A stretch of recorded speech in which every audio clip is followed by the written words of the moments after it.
എല്ലാവർക്കും നമസ്കാരം. ഞാൻ ഡോക്ടർ സൗമ്യ സരൻ. നമ്മൾ ഇതിനു മുമ്പ് ചെയ്ത ടോക്ക് എന്ന് പറയുന്നത് ഹൃദയാഘാതം അഥവാ മയോകാർഡിയൽ ഇൻഫാക്ഷൻ അല്ലെങ്കിൽ ഹാർട്ട് അറ്റാക്ക്, ഈ പറയുന്ന അസുഖം വരുന്നതിന് മുമ്പ് നമ്മുടെ ശരീരം നമ്മളോട് പറയുന്ന ചില ലക്ഷണങ്ങളെ പറ്റിയാണ്. നമ്മൾ ഒരിക്കലും അവഗണിക്കാൻ പാടില്ലാത്ത ചില സൂചനകളെ പറ്റിയാണ്. ആ ഒരു ടോക്ക് ചെയ്തതിന്റെ താഴെ കുറേ പേര് ചോദിച്ചൊരു കാര്യമാണ് സ്ട്രോക്ക് അഥവാ പക്ഷാഘാതം. ഈ സ്ട്രോക്ക് വരുന്ന സമയത്ത് ഇതേ പറഞ്ഞ പോലെ തന്നെയാണ്, പെട്ടെന്നാണ് അല്ലെ, ഒരു അറ്റാക്ക് പോലെ തന്നെ പെട്ടെന്നായിരിക്കും പലർക്കും സ്ട്രോക്ക് വന്നിട്ട് ഒരു ഭാഗം തളർന്നു പോവുക, അല്ലെങ്കിൽ കൈയും കാലും തളർന്നു പോവുക, അങ്ങനെ പല രീതിയിൽ പലർക്കും പല രീതിയിലാണ്. അപ്പോൾ ഇതിനു മുമ്പേ, ഈ സ്ട്രോക്ക് വരുന്നതിന് മുമ്പ് ഇത്തരത്തിൽ നമുക്ക് സൂചനകൾ കിട്ടുമോ? ഇങ്ങനെ നമ്മൾ ഒരിക്കലും അവഗണിക്കാൻ പാടില്ലാത്ത എന്തെങ്കിലും ലക്ഷണങ്ങൾ നമ്മുടെ ശരീരം നമുക്ക് ഇതിന് മുന്നേ കാണിച്ചു തരുമോ എന്ന് കുറേ പേര് ചോദിച്ചു. അപ്പോൾ ഇന്ന് അതാണ് നമ്മുടെ ടോക്ക്. നമുക്ക് കാണിച്ചു തരും. സ്ട്രോക്കിന് മുമ്പും നമ്മുടെ ശരീരം പല രീതിയിലുമുള്ള സൂചനകൾ നമുക്ക് തന്നേക്കാം. അങ്ങനെയുള്ള സൂചനകൾ കിട്ടിക്കഴിഞ്ഞാൽ ഒരു കാരണവശാലും വെച്ചിരിക്കരുത്, ഒരു ഡോക്ടറെ പോയി കണ്ട് വേണ്ട ടെസ്റ്റുകൾ ചെയ്യണം. അപ്പോൾ കൂടുതൽ വേറെ ഒന്നും പറയാതെ നമുക്ക് ഡയറക്റ്റ്ലി ആ ഒരു വിഷയത്തിലേക്ക് കടക്കാം. നോക്കൂ, സ്ട്രോക്ക് എന്ന് പറയുന്നത് പക്ഷാഘാതം. നമ്മൾ പലപ്പോഴും ഹെമിപ്ലീജിയ, എന്താ പറയുക, ഹെമിപ്ലീജിയ പറഞ്ഞ ശരീരത്തിന്റെ ഒരു ഭാഗം തളർന്നു പോകുന്നതാണ് വളരെ കോമൺ ആയിട്ട് കാണുന്ന ഒരു ടൈപ്പ് സ്ട്രോക്ക്. നമുക്കറിയുന്ന പോലെ തന്നെ തലച്ചോറിലേക്കുള്ള രക്തധമനികൾ, തലച്ചോറിലേക്ക് രക്തക്കുഴലുകൾ കൊണ്ടുപോകുന്ന രക്തധമനികളുണ്ട്. അതിൽ ഒന്നുകിൽ ബ്ലഡ് ക്ലോട്ട് ആവും, അല്ലെങ്കിൽ ബ്ലഡ് ഹെമറേജ് എന്ന് പറയും, ബ്ലഡ് പൊട്ടിപ്പോവും, അല്ലെങ്കിൽ എംബോളിസം. അപ്പോൾ എന്തെങ്കിലും ഇത്തരത്തിലുള്ള ത്രോംബോസിസ് അല്ലെങ്കിൽ ഹെമറേജ് അല്ലെങ്കിൽ എംബോളിസം, ഇതൊക്കെ ഞങ്ങളുടെ ഭാഷകളാണ്. ചുരുക്കി പറഞ്ഞാൽ ഇത്രയേ ഉള്ളൂ. തലച്ചോറിന്റെ കോശങ്ങളിലേക്ക് ഓക്സിജൻ എത്തിക്കുന്ന രക്തക്കുഴലുകൾ, ഇപ്പൊ നമ്മൾ ഹൃദയത്തിന്റെ കാര്യത്തിൽ പറഞ്ഞില്ലേ, അതേ പറഞ്ഞ പോലെ തന്നെ ആ രക്തക്കുഴലുകളിൽ ഒന്നുകിൽ ആ രക്തക്കുഴലുകൾ പൊട്ടുന്നു, അല്ലെങ്കിൽ ആ രക്തക്കുഴലുകളിൽ എന്തെങ്കിലും തടസ്സം നേരിടുന്നു. രണ്ടാണെങ്കിലും സംഭവം ഒന്നാണ് സംഭവിക്കുന്നത്. ഓക്സിജൻ കൊണ്ടുപോകുന്ന രക്തക്കുഴലുകളിലേക്ക് രക്തം എത്തുന്നില്ല, തലച്ചോറിലെ കോശങ്ങളിലേക്ക് ഓക്സിജൻ എത്തുന്നില്ല. നമ്മുടെ തലച്ചോറിലെ കോശങ്ങൾ എന്ന് പറഞ്ഞു കഴിഞ്ഞാൽ ബാക്കി ഒരു അവയവത്തിനെയും പോലെയല്ല, ഭയങ്കര സെൻസിറ്റീവാണ്. എത്ര കുറച്ച് സമയമാണോ അത്രയും പെട്ടെന്നാണ് കോശങ്ങൾ നശിച്ചു പോവുക. അതായത് വളരെ സെൻസിറ്റീവാണ്, അവർക്ക് ഓക്സിജൻ ഇല്ലാതെ ജീവിക്കാൻ സാധിക്കില്ല. അപ്പോൾ വളരെ കുറച്ച് സമയമാണ് ഈ പ്രശ്നം ഉണ്ടാവുന്നതെന്നുണ്ടെങ്കിൽ പോലും പെട്ടെന്ന് തന്നെ അവിടുത്തെ കോശങ്ങൾ നശിച്ചു പോകും. അപ്പോൾ എന്താണ് അതിന്റെ പ്രത്യേകത? ഇങ്ങനെ ഒരു സംഭവം വന്നു കഴിഞ്ഞാൽ ഏറ്റവും വേഗം നമുക്ക് മനസ്സിലാവുക, എത്രയും വേഗം അതിന്റെ ചികിത്സ കൊടുക്കുക എന്നുള്ളത് സ്ട്രോക്കിന്റെ കാര്യത്തിൽ വളരെ ഇമ്പോർട്ടൻ്റ് ആണ്. കാരണം ഞാൻ ഈ പറഞ്ഞ പോലെ തലച്ചോറിലെ കോശങ്ങൾക്ക് ഓക്സിജൻ ഇല്ലാതെ വളരെ കുറച്ച് സമയം മാത്രമേ പിടിച്ചു നിൽക്കാൻ സാധിക്കൂ. എത്രയും വേഗം അത് നശിച്ചു പോകും. അതിന്റെ വേറൊരു പ്രശ്നം എന്ന് പറഞ്ഞു കഴിഞ്ഞാൽ ഈ നാശം പെർമനന്റ് ആണ്. നമുക്ക് പിന്നെ അതിനെ തിരിച്ചു കൊണ്ടുവരാൻ, വൺസ് നമ്മുടെ ബ്രെയിൻ സെൽസ് നശിച്ചു കഴിഞ്ഞാൽ, ഓക്സിജൻ കിട്ടാതെ അത് നശിച്ചു കഴിഞ്ഞാൽ അതിനെ നമുക്ക് വീണ്ടും തിരിച്ചു കൊണ്ടുവരാൻ സാധിക്കില്ല. So once the damage is done, it's done forever. സോ അതുകൊണ്ട് തന്നെ സ്ട്രോക്ക് എന്ന് പറയുന്നത് നമ്മൾ എത്രയും വേഗം കണ്ടുപിടിച്ച് ചികിത്സിക്കേണ്ട ഒരു അവസ്ഥയാണ്. പിന്നെ ഇതിന്റെ ഏറ്റവും കോമൺ ആയിട്ടുള്ള കാര്യങ്ങൾ ഞാൻ അതിലേക്ക് കൂടുതൽ പോകുന്നില്ല. ഇന്ന് നമ്മൾ ലക്ഷണങ്ങളെ പറ്റിയിട്ടാണ് സംസാരിക്കുന്നത്. അതുകൊണ്ട് തന്നെ എന്നാലും പറയുകയാണ്, സ്മോക്കിംഗ്, പ്ലീസ്. സ്മോക്കിംഗ് ആണ് one of the leading causes of stroke. അപ്പം അതുകൊണ്ട് പുകവലിയുള്ള ആളുകൾ ദയവേത് നിർത്തുക. പിന്നെ മദ്യപാനത്തിനെ പറ്റി ഞാൻ പറയേണ്ടല്ലോ, പുകവലി, മദ്യപാനം ഇതെല്ലാം അതിൽ ഉൾപ്പെടും. പിന്നെ ബ്ലഡ് പ്രഷർ, BP കൺട്രോളിലാവുക എന്നുള്ളത് വളരെ ഇമ്പോർട്ടൻ്റ് ആണ്. അതുപോലെ തന്നെ കൊളസ്ട്രോൾ. ഓക്കെ, അപ്പം ഇങ്ങനെയൊക്കെയുള്ള ജീവിതചര്യ രോഗങ്ങളുള്ളവർ അത് പ്രോപ്പറായിട്ട്, പ്രത്യേകിച്ച് BP, എനിക്ക് വീണ്ടും വീണ്ടും പറയാനുള്ളത്, BP പ്രോപ്പറായിട്ട് കൺട്രോളിൽ 140/90 താഴെയെങ്കിലും നിങ്ങൾ എത്തിച്ചിരിക്കണം. അപ്പോൾ BP കൺട്രോൾ അല്ല എന്നുണ്ടെങ്കിൽ ഇതിനുള്ള സാധ്യത വളരെ കൂടുതലാണ്. അപ്പോൾ ഇനി ഡയറക്റ്റ്ലി നമ്മൾ ഇതിൻ്റെ ലക്ഷണങ്ങളിലേക്ക് പോവുകയാണ്. എന്തൊക്കെയാണ് നമ്മുടെ ശരീരം നമുക്ക് പറഞ്ഞു തരാൻ സാധ്യതയുള്ള സ്ട്രോക്കിൻ്റെ ലക്ഷണങ്ങൾ, അതായത് സ്ട്രോക്ക് വരുന്നതിന് മുന്നേ? ഏറ്റവും കോമൺ ആയിട്ടുള്ളത് പറഞ്ഞു കഴിഞ്ഞാൽ ഇടയ്ക്കിടയ്ക്കുള്ള ബ്ലാക്ക് ഔട്ട്. അതായത് ഇടയ്ക്കിടയ്ക്ക് നിങ്ങളുടെ കണ്ണിൽ ഇരുട്ട് കയറുന്ന പോലെ തോന്നുന്നു, തല ചുറ്റുന്ന പോലെ തോന്നുന്നു. എപ്പോഴും തലതിരിഞ്ഞ് വീഴണമെന്ന് നിർബന്ധമില്ല, ചിലപ്പോൾ നമ്മൾ തലതിരിഞ്ഞ് വീഴുകയും ചെയ്യാം. അതായത് ഇടയ്ക്കിടയ്ക്ക് വരുന്ന ഇത്തരത്തിലുള്ള ബ്ലാക്ക് ഔട്ടുകൾ, കണ്ണിൽ ഇരുട്ട് കയറി നമ്മൾ പറയില്ലേ, അപ്പോഴും നമ്മൾ പറയും ഷുഗർ കുറഞ്ഞിട്ടാണ്, പഞ്ചസാര കുറഞ്ഞിട്ടാണ്, അതുകൊണ്ടാണ്, ഇതുകൊണ്ടാണ്, ഞാൻ രാവിലെ ഭക്ഷണം കഴിക്കാത്തതുകൊണ്ടാണ്, എന്ത് കാരണം ആയിക്കോട്ടെ.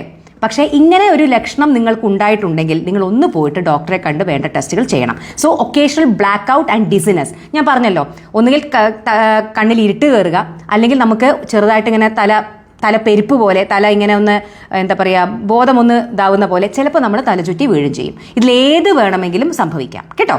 അത് ഒന്നാമത്തേത്. രണ്ടാമത്തേത് ടിംഗ്ലിംഗ് ആൻഡ് നംബ്നെസ്. മലയാളത്തിൽ പറഞ്ഞു കഴിഞ്ഞാൽ തരിപ്പ്.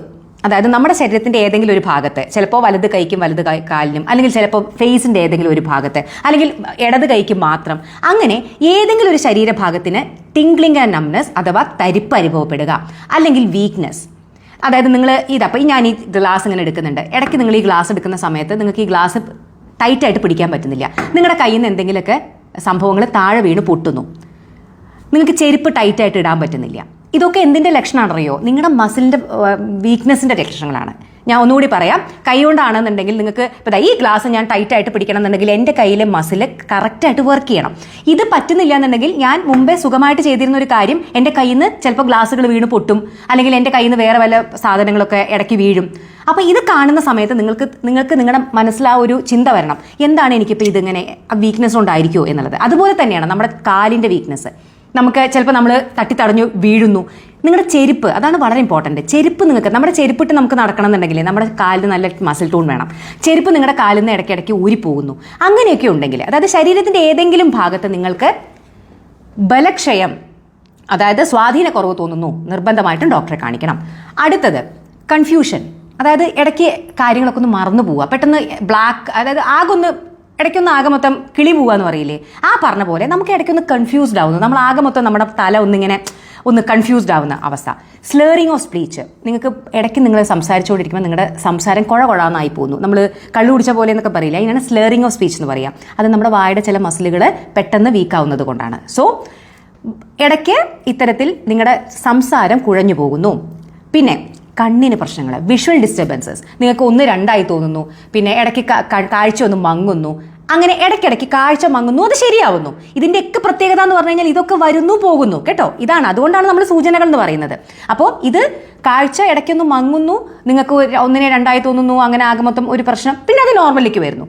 അപ്പോഴും നമ്മൾ എന്താ വിചാരിക്കുക, ഹേയ് നമ്മുടെ കണ്ണിൻ്റെ പവർ എന്തോ പ്രശ്നം വന്നിട്ടുണ്ട്, കണ്ണിൻ്റെ ഡോക്ടറെ കൊണ്ടേ കാണിക്കണം. അപ്പോഴും നമ്മൾ ചിലപ്പോൾ അങ്ങനെ ചിന്തിക്കും. അതും ആവാം ഇതും ആവാം കേട്ടോ. അടുത്തത് ഭയങ്കരമായിട്ടുള്ള ശക്തമായ തലവേദന വരുന്നു, ചിലപ്പോൾ പോകുന്നു. അപ്പോൾ ഇതൊക്കെയാണ്. പിന്നെ ബാലൻസ് വളരെ ഇമ്പോർട്ടൻ്റ് ആണ്. നിങ്ങളുടെ ശരീരത്തിൻ്റെ ബാലൻസ്, നമുക്ക് ശരീരത്തിൻ്റെ 2 സൈഡ് നന്നായി ബാലൻസ് ചെയ്താൽ മാത്രമേ നമുക്ക് അങ്ങോട്ടും ഇങ്ങോട്ടും ചരിയാതെയും ചായാതെയും വീഴാതെയൊക്കെ നടക്കാൻ പറ്റൂ.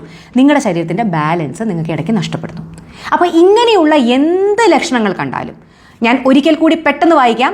ഏതെങ്കിലും ശരീരഭാഗത്തിന് സ്വാധീനക്കുറവ്, ബലക്കുറവ് അഥവാ തരിപ്പ്, ഏതെങ്കിലും നിങ്ങൾക്ക് തലയ്ക്ക് ഇടയ്ക്കിടയ്ക്ക് ബ്ലാക്ക് ഔട്ടുകൾ, ഇടയ്ക്ക് നിങ്ങൾ കംപ്ലീറ്റ് ഒരു കിളിപോയ അവസ്ഥ, ഇടയ്ക്ക് എന്താ പറയുക കണ്ണിൽ ഇരുട്ട് കയറുന്നു, പെട്ടെന്ന് എന്താണ് സംഭവിച്ചതെന്ന് മനസ്സിലാവുന്നില്ല, കുറച്ച് കഴിയുമ്പോൾ ശരിയാവുന്നു, സമയങ്ങളിൽ ചെറുതായിട്ട് ബോധം മറഞ്ഞ പോലെ തോന്നുന്നു, ചിലപ്പോൾ ബോധക്ഷയം വന്ന് നിങ്ങൾ വീഴുന്നു, അങ്ങനെ. സീഷർ, അത് മറക്കരുത്.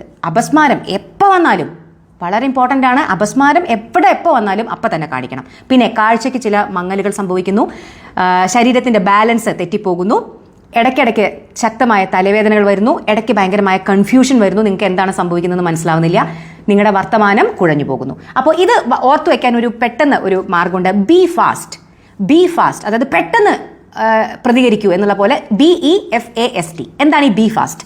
ബി ആണ് ബാലൻസ്, ഇ ആണ് ഐ, ബിയിലെ BE ബാലൻസ് ഐ, F ആണ് ഫേസ്, A ആണ് ആംസ്, S ആണ് സ്പീച്ച്, T എന്ന് പറഞ്ഞാൽ ടൈം കളയാനില്ല.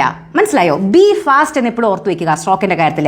ബി ശരീരത്തിന്റെ ബാലൻസ്, ഐ കണ്ണിന്റെ കാഴ്ച, F ഫേസ്, അതായത് നിങ്ങളുടെ മുഖത്തിന്, അത് നിങ്ങൾക്ക് സ്ലേറിംഗ് ഓഫ് സ്പീച്ച് ആവാം, അല്ലെങ്കിൽ നിങ്ങളുടെ മുഖത്തെ മസിൽസ്, അല്ലെങ്കിൽ എവിടെയെങ്കിലും കോടിപ്പോകുന്നു, അങ്ങനെ എന്തെങ്കിലും ഫേസിന് മാറ്റങ്ങൾ. ആംസ് പറഞ്ഞു കഴിഞ്ഞാൽ നിങ്ങളുടെ കൈകാലുകൾ എന്നാണ് അർത്ഥം. കൈക്കോ കാൽക്കോ ബലക്കുറവോ എന്തെങ്കിലും ഇത്തരത്തിൽ തരിപ്പോ. യെസ് സ്പീച്ച്, നിങ്ങളുടെ സ്പീച്ച് സ്ലേറിംഗ് വരുന്നു. ടൈം.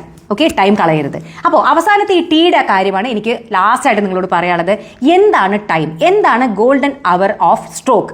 പലരും പറഞ്ഞു കേൾക്കാറുണ്ട്, കൊണ്ടേപ്പളയ്ക്കും വൈകിപ്പോയി, നമുക്ക് ഡോക്ടർ പറഞ്ഞു കുറച്ചും കൂടി നേരത്തെ എത്തിക്കേണ്ടതായിരുന്നു. സ്ട്രോക്കിന്റെ കാര്യത്തിൽ അത് വളരെ ഇമ്പോർട്ടൻ്റ് ആണ്. കാരണം there is something called golden hour of stroke. അതായത് ആദ്യത്തെ 3 മുതൽ 4.5 മണിക്കൂർ, 3 മണിക്കൂർ തന്നെ വെക്കൂ.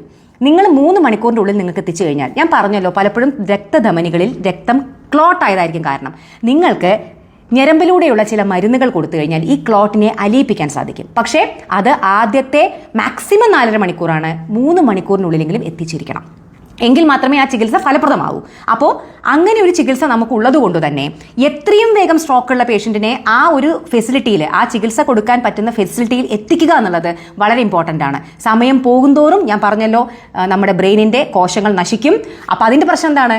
കുറച്ച് ഭാഗം നമ്മുടെ ബ്രെയിനിന്റെ ഓരോ കോശങ്ങൾക്കും ഓരോ പണിയാണ്. നമ്മുടെ മുഖത്തിന് ഒരു ഭാഗമാണെങ്കിൽ കൈകാലുകൾക്ക് ഒരു ഭാഗമാണ്. അപ്പോൾ എത്രത്തോളം സമയം എടുക്കുന്നോ അത്രത്തോളം കൂടുതൽ ഭാഗങ്ങളിലേക്ക് ഈ ഓക്സിജൻ ലഭ്യത കുറയുകയും അത്രയും കൂടുതൽ ഭാഗങ്ങൾ നശിക്കുകയും ചെയ്യുന്നു. അതിന്റെ ഫലമായിട്ട് നമുക്ക് കൂടുതൽ കൂടുതൽ ബുദ്ധിമുട്ടുകൾ വരുന്നു. അത്രയും സമയമെടുക്കും നമുക്ക് തിരിച്ച് ആ വ്യക്തിയെ കൊണ്ടുവരാനും. ചിലപ്പോൾ 1 മണിക്കൂറിൽ നമ്മൾ ചികിത്സ കൊടുത്താൽ പൂർണ്ണമായിട്ട് റിക്കവർ ചെയ്യാവുന്ന ഒരു വ്യക്തി 6 മണിക്കൂർ എടുത്തുന്നുണ്ടെങ്കിൽ ചിലപ്പോൾ ആ വ്യക്തി ഈ സ്ട്രോക്ക് കഴിയുന്നതോടുകൂടി തന്നെ ബെഡ് റിഡൺ ആവും, അതായത് കിടപ്പിലാവും.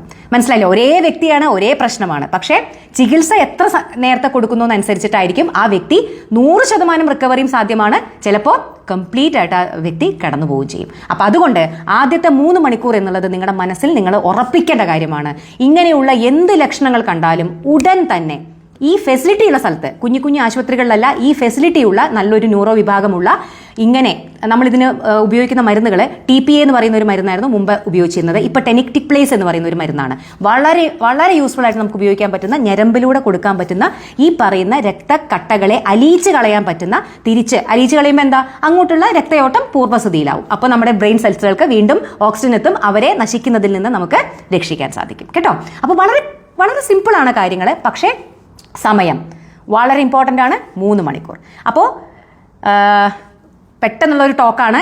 അപ്പോൾ അതുകൊണ്ട് ഈ കാര്യങ്ങൾ നിങ്ങൾ മാക്സിമം പേരിലേക്ക് എത്തിക്കണം.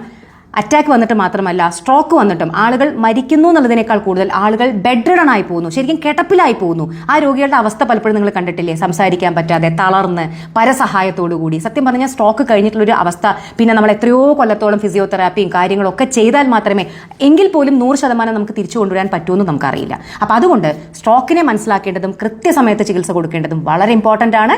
സോ മറക്കാതിരിക്കുക, മാക്സിമം പേരിലേക്ക് ഷെയർ ചെയ്തെത്തിക്കുക. ബൈ.